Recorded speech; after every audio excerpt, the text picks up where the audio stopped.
le MR21, pour le représenter rapidement à ceux d'entre vous qui assisteraient pour la première fois au dialogue, c'est un mouvement qu'on a créé en 2016 qui rassemble un certain nombre de managers d'entreprises, d'ONG, d'associations, d'institutions internationales, nationales, qui travaillent à développer des solutions vers un modèle plus durable de société, d'entreprise, d'association. Et on a donc un temps fort annuel qui est le forum qui a lieu en juillet et un certain nombre de réunions qu'on organise chaque année sur des thématiques qui sont liées notamment à la question des ODD et comment re-regarder nos modèles d'entreprise, mais modèles de société au regard des ODD. Depuis quelques mois, la situation étant celle que nous connaissons tous, on a transformé ces réunions qu'on faisait habituellement en présentiel, en dialogue en ligne, donc les dialogues MR21, et ce qui nous a permis aussi d'aborder un certain nombre de thématiques plus larges et de re-questionner l'ensemble de nos modèles au regard des ODD encore une fois, mais aussi au regard de la crise sanitaire qu'on vient de vivre. Dans ce contexte-là, on a sollicité Sophie Baud, donc cofondatrice et directrice de SOS Méditerranée, pour aborder une thématique qui nous paraissait centrale dans nos réflexions, qui est celle du respect des droits humains, et donc de regarder la question de ce qui se passe aujourd'hui en Méditerranée et de la questionner sous l'angle: est-ce que le rôle que joue SOS Méditerranée aujourd'hui et la mobilisation qu'a créé SOS Méditerranée est une solution durable pour demain en mer Méditerranée? Et si ce n'est pas le cas, comment on peut regarder ce sujet et de quelle responsabilité on est en train de parler quand on parle de ce qui se passe aujourd'hui en Méditerranée? Bonjour à tous, merci pour cette invitation. SOS Méditerranée a été créé dans un contexte de crise humanitaire d'une très grande ampleur en Méditerranée il y a quelques années. Rappelez-vous cette photo du petit Thaïlande en septembre 2015. La création de l'association s'est faite à l'hiver en fait 2014-2015, c'est ça la genèse, à un moment où l'Europe est restée avec cette crise migratoire et cette crise humanitaire de très grande ampleur à sa porte, et sans aucun bateau de sauvetage en mer, parce que c'était la fin d'une opération de sauvetage d'1 an qui avait été mise en place par la marine italienne, l'opération Mare Nostrum, et qui avait permis de secourir 150 000 personnes. Et l'Union européenne a reproché à l'Italie à ce moment-là que la présence des navires de sauvetage faisait un appel d'air. J'imagine qu'on va revenir sur ce point plus tard. C'est quelque chose qui est toujours reproché également aux ONG et c'était déjà reproché à ce moment-là à l'État italien qui mettait en place des moyens de sauvetage considérables. Rien à voir avec SOS Méditerranée. Là, on était vraiment sur une opération avec plusieurs navires, des avions, des hélicoptères mobilisés pour la reconnaissance, etc. Cette opération avait permis quand même de secourir 150 000 personnes en 1 an, de novembre 2013 à fin octobre 2014, et elle a pris fin, laissant un grand vide en mer Méditerranée et des citoyens qui assistaient de manière totalement indignée à ce vide. C'est face à cette défaillance des États qui ne remettaient rien en place derrière pour faire face à cette situation que nous avons créé SOS Méditerranée. Donc, c'est au départ un petit groupe de citoyens, d'initiative un capitaine de marine marchande allemand, Klaus Vogel, et moi-même qui suis du monde humanitaire. On s'est rencontrés et on a décidé de créer cette ONG parce qu'il n'y avait pas d'acteurs dans le monde humanitaire qui travaillent en mer. Il n'y avait pas de spécialistes de ce milieu maritime qui est très complexe à aborder. Et donc, nous avons décidé de créer cette association qui, dès le départ, a été conçue comme une association européenne, civile, de sauvetage en mer. Donc européenne parce qu'il nous semblait que la question de ces décès en mer Méditerranée ne concernait pas que les pays de Méditerranée centrale, l'Italie, Malte, Grèce, la Grèce bien sûr de l'autre côté de la Méditerranée, ou l'Espagne, mais bien plus largement questionner l'ensemble de l'Union européenne. Et donc nous, en tant que citoyens, et c'est ça la genèse, nous nous sommes dit, en tant que marins, pour ce qui est de Klaus, ou humanitaire en ce qui me concerne, on a peut-être la possibilité de faire quelque chose qui ne sera pas suffisant, mais qui sera quand même peut-être utile pour sauver des vies. Et si on a la possibilité de le faire, il faut tenter. il faut le faire, il faut essayer de le faire, même si ça ne suffira pas pour couvrir l'ensemble des besoins, parce que bien évidemment, une ONG ne remplacera pas la flotte d'un pays comme l'Italie ou une flotte qui serait mise en place par les États de l'Union européenne. Ce ne sera certainement pas de la même ampleur. Mais voilà quel était le postulat de base. Et j'aimerais m'en référer en fait à la photo que vous avez vue en introduction. En fait, on s'est dit qu'il n'y a pas de choix, qu'on ne peut pas laisser des personnes mourir en mer. Il n'y a pas d'autre alternative que leur tendre la main. Et cette photo, elle a été prise lors du premier sauvetage de l'Aquarius en mars 2016. Donc là, je suis passée vite. Je passe de 2015 à 2016. Entre-temps, il y a eu une très grosse mobilisation citoyenne. On a créé ce réseau associatif de SOS Méditerranée, d'abord en Allemagne et en France, puis en Italie et plus récemment en Suisse, pour pouvoir mobiliser des fonds. Et en fait, c'est vraiment autour d'une mobilisation citoyenne que ce projet a vu le jour. La réponse, et là je vais un petit peu plus sur le rôle des États, la réponse est venue des citoyens, la réponse n'est pas venue des États. Nous avons sollicité au départ les États pour financer notre projet, nous avons eu des réponses négatives. Et en fait, on a lancé une grande campagne de crowdfunding sur Internet. Il y a eu une forte mobilisation. Nous-mêmes, on en était les premiers surpris, puisqu'en 6 semaines, on a réussi à récolter 275 000 euros. Ça ne suffisait pas pour monter cette première mission de 3 mois en mer avec l'Aquarius, mais c'était une première amorce. Et donc, on s'est dit qu'il fallait absolument relever ce défi. C'est ce qu'on a essayé de faire, ce qu'on a fait. L'Aquarius est parti donc en février 2016 pour sa première mission de sauvetage. On était en partenariat à l'époque avec Médecins du Monde sur les 3 premiers mois, notre partenaire médical à bord, et nous avons pu secourir déjà en 3 mois près de 1000 personnes. Donc la démonstration a été faite très rapidement qu'il était possible de secourir des personnes en mettant les moyens adéquats en mer, dans une zone de détresse qu'on connaît parfaitement. On sait très bien qu'en Méditerranée centrale, il y a des milliers de personnes qui sont en danger de mort en Libye, et que ces gens vont prendre la mer parce qu'il n'y a pas d'autre alternative pour survivre, tout simplement.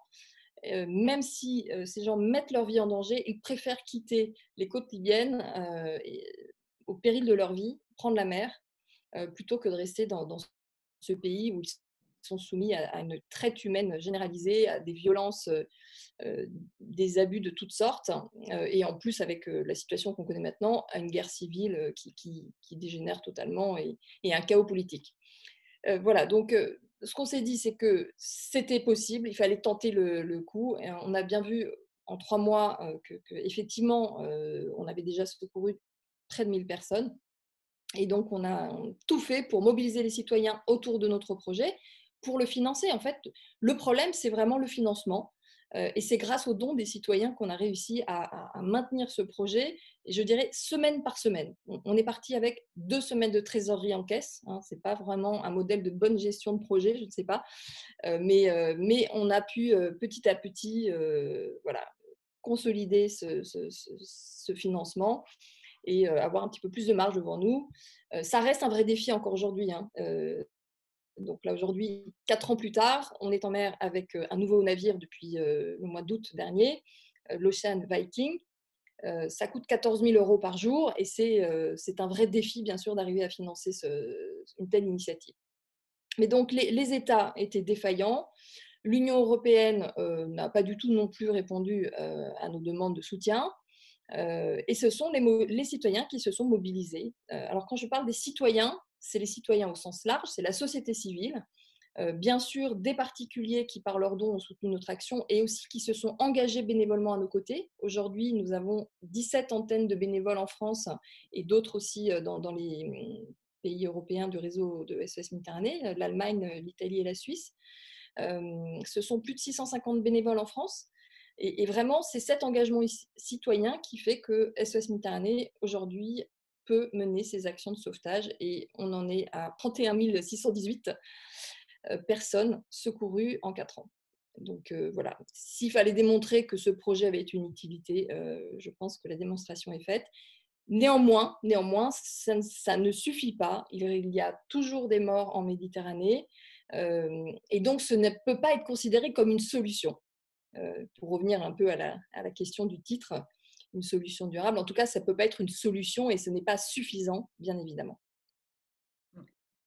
Quand on a commencé à échanger, Sophie, pour préparer cette conférence, tu disais SOS Méditerranée n'a pas été créé pour durer, et ça rejoint ce que tu viens de dire, que ça ne peut pas être la seule solution, en tout cas ça n'est pas la solution, en tout cas pas la seule solution aujourd'hui. Peut-être on peut revenir sur un certain nombre d'enjeux et de débats qui sont actuellement posés par cette question des droits humains, avant d'aborder et de revenir notamment à ce dont tu parlais, de la question du financement ou de l'engagement, qu'il soit des États, de l'Union européenne, des collectivités, des régions, mais aussi des entreprises, on en parlera. Peut-être sur la question des enjeux actuels, revenir sur le point que tu mentionnais, qui est effectivement ce qu'on a entendu comme critique principale à l'activité SOS Méditerranée, au principe même de l'existence de SOS Méditerranée, la question de l'appel d'air. Dans le sens, c'est l'existence même de SOS Méditerranée qui crée cet intérêt pour la migration, et peut-être revenir après à certains éléments concernant la migration, les migrations et cette question de mythe du développement dont on a également parlé. Oui, la question de l'appel d'air, je l'ai mentionné dès le départ avec cette opération de la marine italienne Mare Nostrum, hein, qui a été torpillée par l'Union européenne parce qu'elle était, soi-disant, facteur d'appel d'air. Et donc, c'était cette présence de navires de sauvetage qui aurait, selon les détracteurs, donc, occasionné ces départs. En fait, ça ne résiste pas du tout à l'examen des faits. Déjà, l'émigration en mer, c'est un phénomène ancien, donc bien avant Mare Nostrum, bien avant les navires de sauvetage. Depuis le début des années 2000, il y a des migrations maritimes. Les gens quittent leur pays par la mer quand ils ne peuvent pas faire autrement et quand les chemins terrestres sont totalement bloqués. Bien évidemment, personne n'a envie de mettre sa vie en danger sur des bateaux, d'autant plus quand on voit de quelle sorte de bateau il s'agit. C'est des bateaux qui sont totalement inaptes à faire cette traversée de la Méditerranée centrale. Je rappelle qu'entre la Libye et l'Italie, c'est à peu près 400 km de haute mer à traverser. Donc, c'est totalement déraisonnable de partir sur des petites embarcations, très souvent des bateaux pneumatiques, qui ne sont pas du tout des Zodiac. Hein. Je ne vais pas faire cet affront-là à la marque Zodiac. Ce sont des bateaux pneumatiques de contrefaçon qui ne sont absolument pas solides et qui se dégonflent, qui percent tout de suite au bout de quelques heures en mer, ou qui cassent sous le poids parce qu'elles sont surchargées. Donc, ce sont des embarcations qui ne peuvent pas faire cette traversée. Et pourtant, les gens partent quand même. Donc, ça a été le cas depuis le début des années 2000 jusqu'à qu'il y ait une médiatisation de cette crise humanitaire. Mais ce sont des milliers de personnes qui sont mortes en mer déjà depuis le début des années 2000. On estime à 40-50 000 personnes qui seraient mortes en mer. Avant qu'il y ait un intérêt pour ces questions, parce qu'il y a eu peut-être plusieurs naufrages qui ont été plus médiatisés, notamment un en 2013 qui s'est passé devant les côtes de l'île de Lampedusa, un bateau qui était quasiment sur le point d'arriver, qui a chaviré au dernier moment. Et là, il y avait des caméras qui ont pu filmer et qui ont pu montrer l'ampleur de cette catastrophe. Ça a marqué énormément les esprits. Et c'est à ce moment-là que l'opération Mare Nostrum a été mise en place par les Italiens. Mais à la fin de l'opération Mare Nostrum, donc après cette année où la marine italienne était en mer avec des navires, etc., plus aucun navire de sauvetage en mer. Et pourtant, l'hiver 2014-2015, c'est le plus meurtrier que la mer Méditerranée ait jamais connu. Et des exemples, on en a plein. C'est-à-dire qu'après, à partir de l'année 2016, quand il a commencé à y avoir des ONG qui ont fait du sauvetage en mer face à ce désert, il y a eu plusieurs moments, parce que c'est très difficile d'arriver à faire du sauvetage. Il y a eu toute une criminalisation aussi des ONG par les États. Donc, à de nombreuses reprises, des navires se sont retrouvés bloqués. Et on a eu plusieurs fois des périodes sans bateau ou avec un seul bateau. Et pourtant, les traversées continuaient. C'est totalement décorrélé. Ça a été d'ailleurs étudié dans plusieurs études universitaires avec des chercheurs qui ont fait ces études comparatives entre les périodes où il y a des navires de sauvetage et où il n'y en a pas. Et donc, tout ça ne tient absolument pas la route. Le dernier exemple en date, c'est avril et mai 2020, puisque pendant l'épidémie de coronavirus, on a eu une longue période sans navire de sauvetage. Et pourtant, les traversées ont repris en grand nombre depuis le mois d'avril. Il y avait une mauvaise météo au mois de mars, donc il y a eu moins de départs. Et en avril, c'est reparti. Il y a eu beaucoup de traversées, il y a eu des naufrages. On pense certainement qu'il y a eu des naufrages qui n'ont pas été comptabilisés parce qu'il n'y avait pas d'observateurs pour en témoigner. Et il y a eu des morts et il y a eu des personnes qui ont été interceptées par les gardes-côtes libyens et refoulées en grand nombre vers la Libye. Donc là encore, sans aucun navire de sauvetage, on a pu voir que les gens continuent à traverser, donc c'est totalement décorrélé. Le facteur qui est mis en avant par les chercheurs, c'est la météo, tout simplement. C'est-à-dire que quand il y a des périodes d'accalmie et de météo de temps calme, les personnes partent en grand nombre parce que la mer est praticable, tout simplement. Voilà. Et donc, ils fuient des pays d'origine avec des situations complexes et des raisons multiples, l'Afrique de l'Ouest, la Corne de l'Afrique, mais aussi des pays qui sont beaucoup plus lointains. Hein. On a eu des personnes venant de Syrie, on a eu des Bangladais, on a eu des Pakistanais, enfin, beaucoup de migrants de pays très lointains qui affluent vers la Libye parce que la Libye, c'est un chaos total. Il y a des réseaux de traite humaine qui convergent vers ce pays et que c'est un pays de départ. Voilà. Et des personnes aussi qui ne souhaitaient pas forcément aller vers l'Europe, mais qui venaient travailler en Libye. C'est un pays de migration, parce qu'il y a toujours eu une forte main-d'œuvre étrangère en Libye pour travailler dans l'industrie du pétrole, etc. Se retrouvent piégés dans ce pays et souhaitent prendre la mer en fait, pour échapper à ces conditions dramatiques de vie pour les migrants et les réfugiés en Libye. Donc la théorie de l'appel d'air, effectivement, elle est totalement démontée par les faits, mais elle est utilisée très souvent par des responsables politiques pour se défausser de leurs responsabilités. Effectivement, c'est quelque chose qu'on constate très souvent, et malgré toutes les études qui existent, ça reste encore quelque chose qui est très ancré dans les esprits. Alors, justement, pour revenir sur ces questions d'enjeux, de débats et de regard sur SOS Méditerranée et la migration et les solutions, en discutant, tu me disais, on a parlé de l'impact de la crise sanitaire actuelle sur l'activité ou la perception d'SOS Méditerranée. Tu viens d'évoquer un point qui est le fait que l'absence de bateaux en mer n'a absolument pas freiné les traversées, et que cette période de confinement n'a pas été un confinement pour les traversées en Méditerranée. Et l'autre point que tu mentionnais était aussi que sans doute cette crise avait permis de mesurer le prix de la vie. Est-ce que, peut-être te poser la question avant qu'on rentre dans demain, est-ce qu'il te semble que là, il s'est passé quelque chose et il se passe quelque chose de potentiellement durable dans la perception que peut avoir SOS Méditerranée et dans les mobilisations que ça peut susciter qui ne soient plus seulement citoyennes? Alors, je ne sais pas si ça va être durable, je ne me prononcerai pas.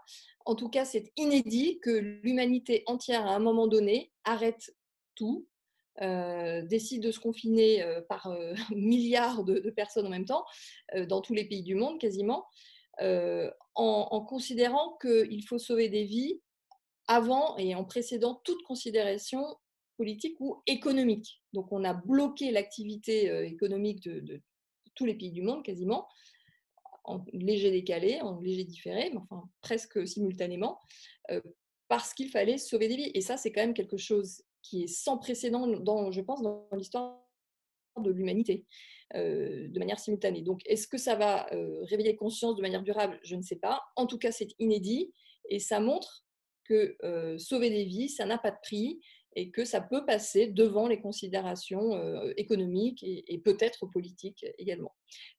Moi, j'essaye de me dire que c'est un signal de prise de conscience. Voilà, j'espère qu'on va pouvoir voir que derrière la solidarité, le prix de la vie, la question du devoir d'assistance aux personnes en danger reprend de la valeur également dans ce contexte un peu plus de réflexion globale et puis de chamboulement de nos sociétés aujourd'hui.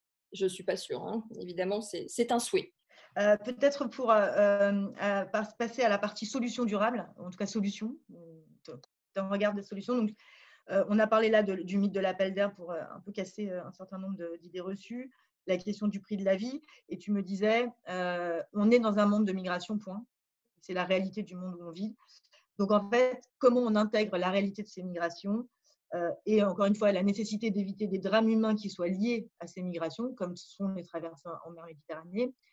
Quelles solutions on apporte demain? Qui doit les apporter pour intégrer cette réalité qui, qu'on le veuille ou non, puisqu'on parlait aussi du mythe du développement de ces pays pour arrêter l'immigration. Peut-être tu peux en toucher deux mots. Mais au regard de tout ça, comment on intègre cette réalité et quel doit être le rôle des uns et des autres, tel que tu le vois, entre États, régions, collectivités, ONG, citoyens et entreprises. On en parlera également. Oui, l'immigration, ce n'est pas du tout un phénomène nouveau, c'est un phénomène qui date de l'humanité. Et si on prend l'exemple de la mer Méditerranée, c'est un très bon exemple. Les échanges ont toujours eu lieu en mer Méditerranée depuis que les hommes peuplent le bassin méditerranéen et par voie maritime. Et donc la Méditerranée a toujours été d'abord un espace d'échange, de culture, de commerce et de civilisation avant tout. Ça n'a pas vocation à être un cimetière, en tout cas. Donc oui, l'émigration, ça fait partie de l'histoire de l'humanité et c'est un leurre que de penser qu'on va stopper l'immigration en prenant telle ou telle mesure. Les gens le voient, quand on ferme des routes migratoires, vont prendre des routes encore plus complexes, plus détournées. Il y a un emblème, un symbole de cela, c'est ces barrières que les gens franchissent, et si on rajoute des rasoirs, eh bien, ils vont se déchirer les mains dessus, mais pour passer du Maroc à l'Espagne dans les enclaves de Ceuta et Melilla, et ça, on le voit depuis des années. Pareil pour justement ce phénomène nouveau, enfin, de quelques années. Maintenant, je le disais tout à l'heure, ça fait une vingtaine d'années que la voie maritime est utilisée par des personnes qui fuient en Méditerranée. Et on connaît les boat people avant qui ont fui la situation, qui ont été recueillis en mer de Chine. Enfin, ça n'a rien de nouveau que des personnes cherchent à fuir des situations de détresse absolue par la voie maritime. Et je pense que ça va continuer également. Il n'y a pas de raison que ça s'arrête dans la mesure où on n'ouvre pas des voies légales pour que les gens puissent voyager en sécurité. Ce que nous, on entend de la part de tous ces rescapés, c'est une multitude de raisons qui les ont fait quitter leur pays. Et je m'inscris un peu en faux sur les explications rapides et simplistes du type ce sont des migrants économiques ou ce sont des migrants politiques. Il y a une multitude de raisons et elles sont imbriquées très souvent. C'est des personnes qui n'ont peut-être pas eu de possibilité d'accéder à de l'éducation, qui ont eu des conflits familiaux, qui sont dans des pays de dictature, qui peuvent être soumis à des violences, à des tortures. Enfin, il y a de multiples situations et très honnêtement, les récits qu'on en a, c'est extrêmement diversifié. Ce sont des gens qui cherchent un avenir meilleur, certes, mais les raisons de départ sont très, très, très variables et c'est, je pense, une illusion de penser qu'on va pouvoir traiter le problème à la racine en se disant ah ben alors on va développer par exemple tous les pays d'Afrique et puis comme ça les gens vont arrêter de partir. La question du développement économique, bien sûr, c'est intéressant de se dire qu'il faut développer des pays qui sont dans la grande pauvreté, mais il y a des études de chercheurs qui montrent, par exemple, que quand on augmente un peu le niveau de développement, il y a plus de personnes qui sont amenées à migrer, à quitter leur pays parce que ça demande beaucoup de ressources en fait de migrer. Ce sont des personnes qui doivent être fortes, qui doivent avoir un bagage, ne serait-ce qu'intellectuel, des ressources. C'est très difficile. Ils sont amenés à rencontrer beaucoup d'embûches sur leur parcours. Et en fait, il y a des études qui montrent qu'avec un niveau de développement supérieur, on part plus, on quitte plus son pays. Et que le niveau de bascule, c'est vraiment beaucoup plus haut. C'est-à-dire qu'il faut atteindre un niveau de développement économique extrêmement élevé pour inverser cette tendance. Donc, il n'y a pas de solution simpliste et il semble que, enfin, il nous semble à SOS Méditerranée que les États doivent réfléchir collectivement et les Nations Unies aussi, les aider à encadrer ces flux migratoires parce que de toute façon, les personnes quitteront leur pays, vont bouger, ça fait partie de l'humanité et encore plus aujourd'hui avec la mondialisation, des images qui circulent de manière instantanée. Et voilà, c'est une illusion de penser qu'on va pouvoir laisser les gens chez eux. Donc, il y a un impératif d'action politique. Alors, ce n'est pas du ressort de SOS Méditerranée, clairement pas. Et nous, on n'a pas les solutions et on est très modeste à ce sujet parce que c'est complexe. Mais il faut une action politique face à ces enjeux-là. On ne peut pas juste se dire que les gens meurent en mer ou ailleurs sur les différentes routes migratoires et ne rien faire.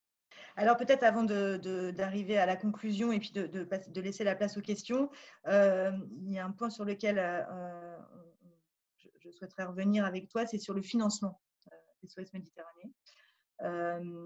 tu en parlais, c'est une mobilisation citoyenne et tu disais c'est dans l'ADN des SOS Méditerranée, c'est finalement la mobilisation citoyenne. Il faut avoir un ADN citoyen pour être dans une logique comme celle de SOS Méditerranée. Néanmoins, tu le disais, une trésorerie à 2 semaines.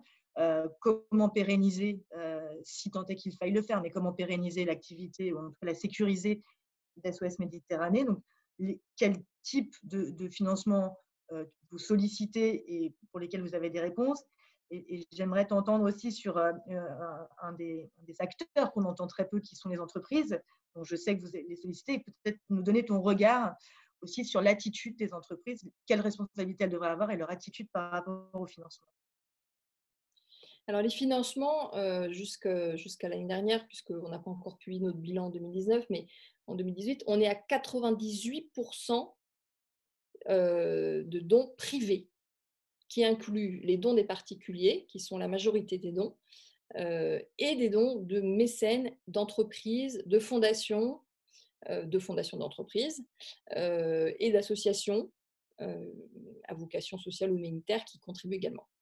Donc, c'est quand même essentiellement les dons privés, et donc ça c'était 2018, 2% de fonds publics qui sont uniquement des fonds, des subventions de collectivités territoriales. Alors c'est un peu plus en 2019, on va être autour de 8% probablement, puisqu'on a eu une grosse subvention d'un département, la Loire-Atlantique, en 2019. Mais ça reste quand même très, très, très minoritaire.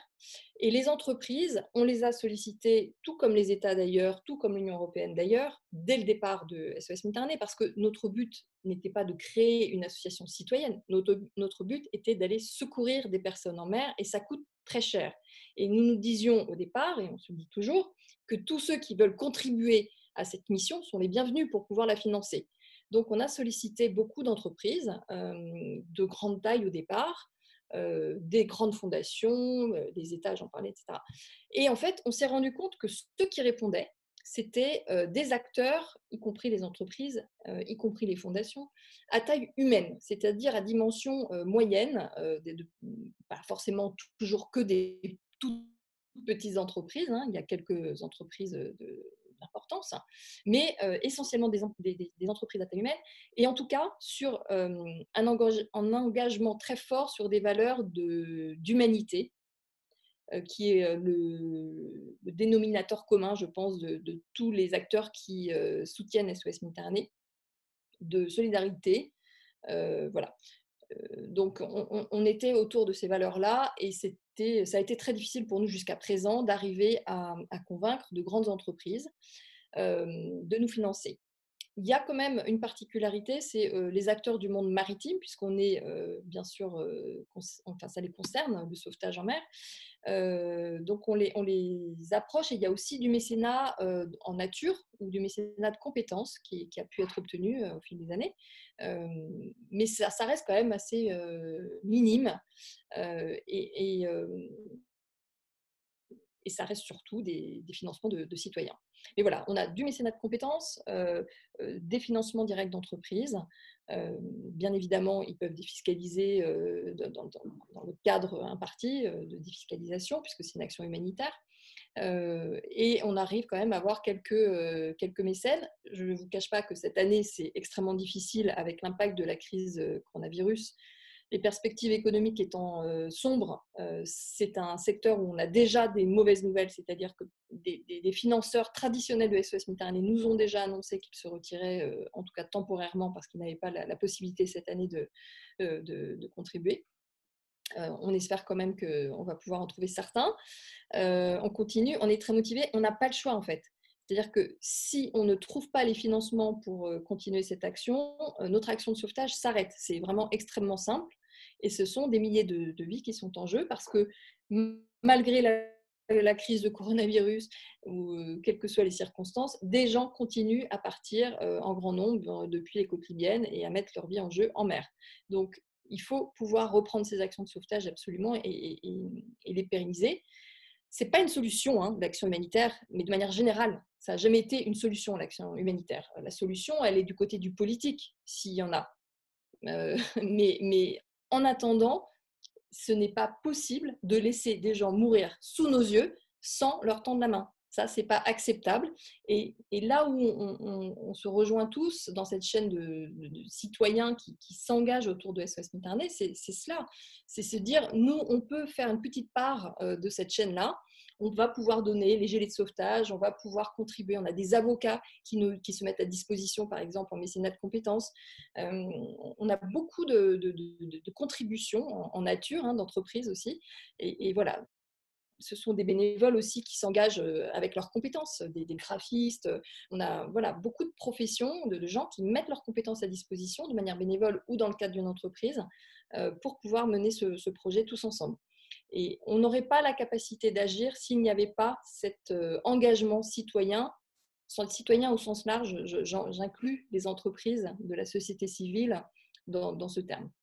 En conclusion, et avant de laisser la parole aux questions, aux participants à travers leurs questions, quelles seraient pour toi les 3 mesures phares, actions phares qui doivent être prises maintenant pour aller vers une solution durable en Méditerranée? Alors, la première mesure qu'on réclame, mais vraiment de manière urgente, SOS Méditerranée, c'est que les États européens mettent en place un mécanisme coordonné entre eux pour que des pays comme l'Italie ou Malte, où c'est la même chose pour la Grèce et l'Espagne sur d'autres routes migratoires, ne soient pas laissés seuls en première ligne face à l'afflux de personnes en mer qui parfois sont secourues et qui sont ensuite débarqués dans leur pays. On a vu ce que ça a donné en Italie, en fait, le fait que l'Italie reste totalement isolée en première ligne, pas soutenue par les pays de l'Union européenne. Ça a créé une vague populiste. C'est dangereux, c'est très dangereux, c'est grave pour les personnes, c'est grave pour les valeurs de l'Europe. Ça peut mener à de vraies catastrophes. Et donc, nous alertons les États européens sur le besoin de mettre en place ce mécanisme coordonné entre eux pour qu'il y ait une répartition des naufragés, des rescapés entre ces pays. Ça, c'est vraiment une mesure à prendre, à remettre en œuvre, parce qu'il y a eu un début, il y a eu une amorce entre septembre et février dernier. Il y avait une dynamique qui commençait entre plusieurs pays de bonne volonté, dont la France, l'Allemagne, le Portugal, le Luxembourg, l'Irlande, qui ont commencé à mettre en place ce mécanisme de répartition pour soutenir l'Italie et Malte qui reçoivent ces rescapés après les sauvetages. Tout a été mis entre parenthèses par le coronavirus. Il faut absolument remettre en place ce mécanisme. Ça, c'est la première chose, mais c'est du court terme immédiat. De manière un peu plus moyen terme et de manière plus générale et de manière plus durable, il faudrait remettre en place une flotte de sauvetage européenne parce que les navires d'ONG, ça ne suffit pas, ça ne couvre pas les besoins, ça ne peut pas être suffisant. Et c'est la responsabilité des États côtiers que d'assurer les secours en mer. Donc, il faut que les États remettent en place une opération de sauvetage d'envergure. Ça fait 5 ans qu'on a créé SOS Méditerranée, ça fait 5 ans qu'on le martèle et qu'on le dit et qu'on le redit, et ce n'est pas du tout à l'ordre du jour aujourd'hui. Et donc, on ne cessera pas de le réclamer. Les ONG ne peuvent pas se substituer à des États, on alerte, on fait ce qu'on peut à notre niveau, comme je le disais tout à l'heure, c'est cette notion de responsabilité individuelle en tant que marin et qu'humanitaire. Donc il faut qu'on fasse ce qui est en notre pouvoir, mais ce n'est pas suffisant et il faut vraiment que les États européens mettent en place, puisque c'était l'Italie qui était seule en 2013-2014, je pense qu'il faut une flotte de sauvetage européenne. Ça, c'est pour la question du sauvetage et ça permettrait d'éviter des milliers de morts qu'on peut éviter si les moyens de sauvetage sont en place. Donc, on est dans un très grand cynisme politique de ne pas mettre en place ces moyens de sauvetage quand on sait exactement où il faut aller, comment il faut opérer, où les bateaux de sauvetage doivent opérer. Tout ça est connu maintenant et donc on peut éviter ces milliers de morts annoncées. De manière beaucoup plus long terme et de manière plus durable, c'est la question de l'encadrement des flux migratoires. Encore une fois, les gens ne prennent des voies aussi périlleuses que la mer que lorsqu'ils n'ont pas de choix, pas d'alternative. Donc l'impératif, il est beaucoup plus large et vaste et politique. Et là, c'est de la responsabilité des États. Mais étant donné les enjeux de crise climatique qui s'annoncent et voilà, tout ce qui est devant nous, il est d'autant plus urgent que les États se mettent à la table des discussions aujourd'hui, sans tarder, pour encadrer ces migrations dans le monde, parce que le monde est un monde de migration et ça ne s'arrêtera pas. c'est une illusion de penser que ça peut s'arrêter et qu'on peut les contrôler. Merci beaucoup, Sophie. Merci beaucoup.